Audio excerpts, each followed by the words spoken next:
Happy Father's Day to all of you dads out there, especially those of you that are being a good example to your children by taking care of your children's mama. Hope you have a great day and get to do something you enjoy. Welcome to Hanging Out with Robert, that's me. This video contains things that I encounter throughout the day. If for some reason I complete a task and you would like to see the details, you can click on the link in the description area below. This video also contains tips and tricks that I learned throughout the years. I plan on leaving this video accessible for about 30 days. After that, you can view it through my Patreon account. Thank you very much for watching. Kicking off the morning, we got a new fuel pump relay for Lil'Red. Gonna put that in there. And we're gonna replace the spark plugs. Because the spark plugs are sitting there. I don't know how many miles is on them. Then I'm gonna update that in the owner's manual note area. And then Elizabeth's gonna go to work. It is 6:40 in the morning. And then I'm gonna go for my walk, come back, wash Panther real quick, and take that ride over to get that AC fixed. Got a hole in the AC line. So this is an old relay I'm running in Panther. I was told it's been repaired. One of my viewers sent it to me. I guess they bowed out of P80 Volvos here. Had some extra parts, sent me this. I'm running this in Panther. This is a newer relay. The 22nd day, the 2nd month, 18th year. So this is brand new, just took it out of the package yesterday. Already 3 years old. I think in use they should be good for 10 years. I wouldn't worry about it being a few years old when you get it, but once you install it, man, just replace these things every 10 years. Come in here, pull this seal off of here, pull this panel off of here. You got 4 T25s. Unplug this relay, plug your new one in. You are good to go. Don't push down too hard on these. I'm finding out now, it just popped in place, that this plastic here is getting brittle and people are pushing too hard on that and it's breaking the relay sockets out of the panel. Be careful with that. So I'm gonna go ahead, screw this back on, just snug these down. It's just a little panel, just stops water from getting in there. The way it sits down on there, it's got a channel. Snug them down, don't screw them down too tight. I'm gonna do the spark plugs on this car real quick. Man, use Volvo spark plugs. Couple reasons. Number one, Volvo plugs are made to Volvo specs. No ands, ifs, or buts about it. The cars will get a little bit better gas mileage. They'll run a little smoother. The spark plugs might last a little longer. These cars don't run well on iridium plugs and stuff like that. I believe they're just a double platinum plug that is made to Volvo specifications by maybe NGK. So I get Volvo plugs. I do double check the gap on them. They're supposed to be 0.028. Take this cover off. This has the original 94 turbo rip kit. I got one of these. If somebody wants it, let me know. I don't know if I have every hose, but I got the important hoses. This one and the one that runs up to the throttle body. So you take these out, nice and easy. They shouldn't be hard. You could actually put anti-seize on these when you go back in. I like the original rip kit because you don't even have to take it apart to get this cover off. Other rip kits, it gets in the way of these screws. So then you want to use Volvo wires. The IPD HD wires work okay. I don't use any other kind of wires. Matter of fact, if I come to give your car a tune-up, which is a spark plug replacement, and I pull this off and I see other wires and I do not have a set of Volvo wires with me, I probably won't even do the job, because half the time you try to pull the wires out in their aftermarket, they break. So these have Volvo wires on them. They should have a date on them, which is normally there. You can see Boji and Volvo on there. Bojicourt makes these for Volvo. See this stuff in here? This is oil. I'm gonna sop that up with some oil eater pads real quick, and you grab these things like this, they come right out. But if you're dealing with aftermarket wires, a lot of times they do not come out and you have a problem on your hands. Broken wires. Let me get these other two wires out, stick my tool down there, pull these spark plugs out. Now, first reason you want to get the Volvo spark plug, because they made the Volvo spec. Second reason, sometimes the thread pitch on other spark plugs is just slightly off, and they're hard going in, hard coming out. That's not good for the threads in your head. Next reason is you don't want spark plugs of lesser quality falling apart, and just the car just run better with the Volvo plug. So that's what I do. Your car, you do what you want to do with yours. So yes, you do want to mop up all that oil up there. Built broke, not a real big deal. Kind of the way these things go on these white block Volvos, kind of like you having a runny nose. Just clean it up, don't worry about it. Sometimes oil seeps past the oil cap seal. Sometimes it seeps out of this little tube here for the PCV. It does not have a valve cover leak. These cars don't have valve covers. Now, I had a real hard time getting cylinder number 4 out. I get this thing out, and man, look at that. Look at that thread on that thing. I don't know how that thread got damaged like that. It likely damaged the threads in the head. I don't know if I'm gonna get a new plug torqued back in there right. It probably pulled some of the aluminum out. Really, really strange situation there. I don't know how that happened. I know I put this engine in the car, but I don't remember replacing spark plugs on it. So, man, that's messed up. When you go in with new plugs, you don't need anti-seize, but if you pull plugs out, put them back in, you'll probably need anti-seize then. But we'll see. Hopefully I won't have a problem getting this in, or I'll be doing the cylinder head if that thing starts misfiring, because it won't tighten up the spark plug. So let me open these up, check the gap on them, get these in. It's good to torque them in. Looked at a lady's car the other day. She replaced the plugs, maybe her and a friend. I think it was just her. The plugs weren't tight. They have to be a certain tightness. You should torque them to, I believe, 18 foot-pounds.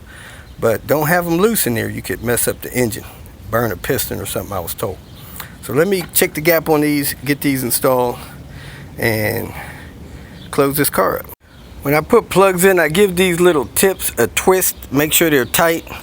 I set them down in there carefully, lower them down a little bit so I don't mess up the gap. I did check the gap on them. Then I start screwing them in by hand. I don't put them in with a tool. I take the ratchet off, I set it down on there, and I start turning them in by hand. Make sure your tool is straight, get them going till it stops, and then you put a tool on there and torque them down. So I need to go grab my torque wrench. Let me get the other 3. They actually have a thread chaser that you can run down in the hole to retap those threads. Probably wouldn't be a bad idea if I knew where mine was. Don't have it handy, so I'm just going to tighten it down in there without the thread chaser and hope for the best. But if you get a thread chaser for a spark plug, you want to match it up with these. Make sure it screws in a good one, nice and easy, and come out. Make sure the thread pitch is the same.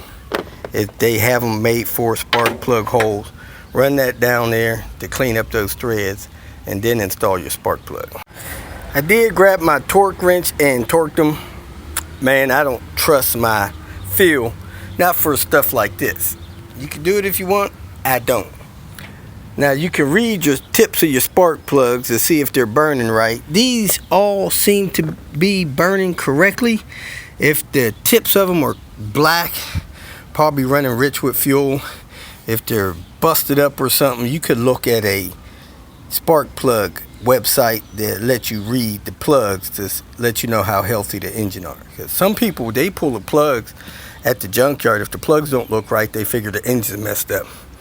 So let me plug these wires back in and close this thing up. And again, you do want to sop the oil up, because you don't want the oil filling up so much that it's running down in your spark plugs and causing misfires or something.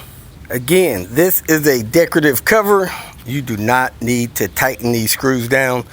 Good to put little anti-seize on them. Take them down till it's snug. No tightening necessary. Also, if you get those pretty aftermarket decorative ones like from IPD, the thread pitch is just a little off. They go in tight, they snap off all the time.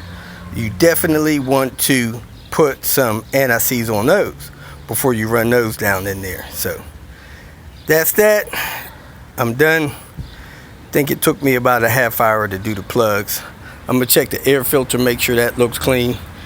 Take a look at the cabin filter, make sure that looks clean. And spark plugs, air filter, cabin filter, that's a basic tune-up. Every 100,000 miles you might want to dig a little deeper. Wires, cap, rotor, but easy cars to tune up.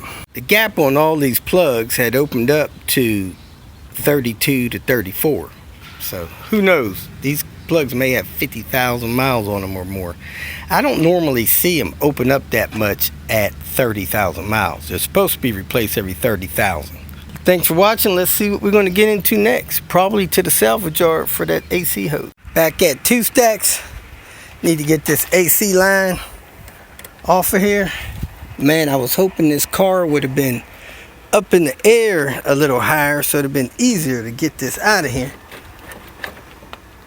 But it is not. So I'm going to have to be careful getting this out of here. The line runs from over this driver's side up to the compressor over here, and man, it looks tight getting that. So let me go ahead and get started. Then it turns out this trim may be close enough to the color that Andrew needs, so we're gonna get this car back down and get the trim out of here that he needs. Took a little break, but I need to get this AC line on. I don't think I'm gonna have time to get up there, get it serviced, and get back in time to take Diane to her appointment. So let me see if I can get this swapped in 15 minutes. I'll try to run her up there. Now, I'm pretty sure I need a number 6. I can't find my metric hex tools for this screw, and I can't find my T40. So I need to get my tools together. Maybe one of these will fit snug enough to break that loose. Nope, that hex don't fit right. So I'm going to try to find my tool bag, see if I got any tools that fit it in my tool bag, but I need a hex number 6. I got a hex number 7 over there. I checked Elizabeth's tool bag. She had a couple of SAE hexes, but she did have a T40, so I'm going to use her T40. Hopefully I won't bend it or bust it up. Get this line off of here. I'm going to try to reach both connections from the bottom, which is going to be hard. It's easier to hit this top one from the top, but you have to take the fan assembly out. We did the fan mod on this one, but I don't think that still gives me enough room to reach that AC line, but heck, I'll give it a try. So this lower AC line, how to get it off, you get a T40 or a 6mm hex. You come down here, you take your splash guard off, and this line hooks up right here with this 6mm. Then it goes over here and up there, and it plugs into the AC compressor there. So I'm gonna try to get both of these from down here. If not, I'll have to clear out a way to get this one from up top, but this might reach down here. This line has a hole in it here, and I've seen them get pinched on curb stops and stuff and get messed up when you don't have a splash guard on there. So really simple. You should let your AC get recovered before replacing it, but usually you don't have any AC refrigerant if this line is bad, because it leaked and drained it all out. So let me get this on here and get this out of here. Because this nut is so close to this line, I tried to put the ratchet wrench on there, and the ratchet wrench wouldn't let it sit straight in there and started to strip the screw. So I put a small extension on there so I could get the ratchet wrench away from the line, and I was able to break it loose, because you got to make sure that thing is all the way in there or you're going to strip this screw and be messed up. So I got it broke loose. Now I can spin it out with Henry now that it's broke loose.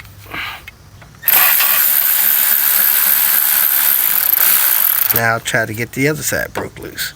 See if I can reach it from under here.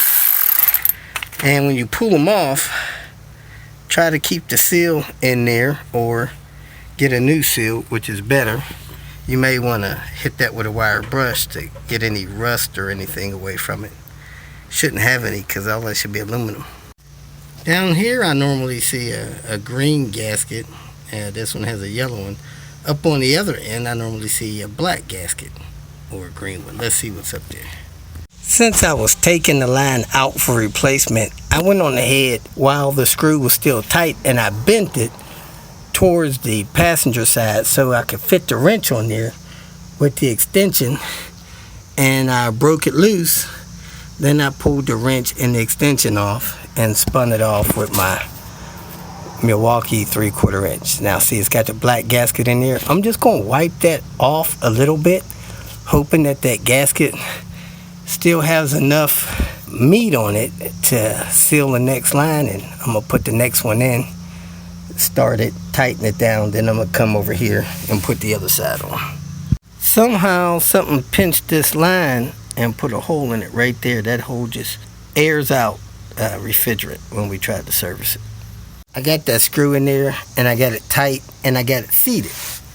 Now the end of the hose has that round lip on there. That lip has to lock into the compressor. Same on this side. It's got this lip on here, and that lip has to fall into the condenser before you tighten the screw down. So let me grab the screw to tighten and install this. I started and screwed both of these screws in by finger. This one was easy to reach. That one I had to put my right hand on top of the screw, my left hand on the bottom of the screw, and spun it in with my finger until it was snug, and then I tightened it with the tool. Same with this one. If I had to torque it, I'd say 15 foot-pounds, 20 Newton meters, but you got to get it tight enough so that it don't leak through that seal. Using old seals, you got about a 20% chance that it's going to leak. 50% chance it's going to leak, but hopefully it won't. So I got both of them tight. I'm ready to go get this thing serviced. Use line instead of new. I got this off a clean car. I bet it was not leaking, and I didn't see any damage to it. Had to do the same thing with James's car several months ago. He caught his on the curb stop, damaged it. So as it stands right now, if I drove to Nordic to get this service, they'd have to service it right away for me to make it back in time for Diane's appointment. So I'm going to call them, ask them if they could do that. And if so, I'll run it up there, get it serviced, see if it works. I am servicing the AC myself because the shop's having issues with their equipment. Now, this gauge I got, contraption, came with something, and it has a dial with that little blue. You dial that into your ambient temperature and then you try to service it. Well, I know the system is empty and it's going to take about 26 ounces to properly service. Now 1 pound is 16 ounces and it takes 1 pound, 0.63 ounces, and that's another 10 ounces. So I'm trying to empty this can in there, and then I have another can over there I just got from the store, and I'm gonna weigh this to see how much was actually in this, because it said it's 15 ounces. I got a scale there. Anyway, I'm slowly letting this go in here, mix the can up. then pull the trigger, it should be filling in there. Just got to do it nice and slow.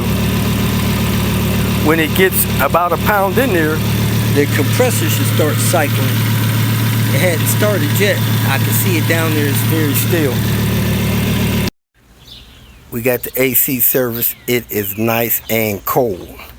I let it run till it sucked down 2 of these cans and about 2 or 3 ounces out of this can. So we got pretty much what it's supposed to have. However, while the engine was idling, I knew it didn't sound quite right. And this thing has hydraulic lifters. So I checked the oil. Nothing on the dipstick. Just a little bit on the tip. Man, these people have got to keep oil in these cars. I was driving this thing around yesterday. No oil in it. So it's at least 2 quarts low. I'm going to add 2 quarts, see where it brings it up to. If you feel that this information was useful, please like it and share it with your social media friends. You can subscribe to my channel so that you will get notifications of future videos that I post. You can follow me on Twitter, and if you need to contact me directly, please visit my website. And if you have any questions, leave them below, and someone or myself will reply to them. Again, thank you very much for watching.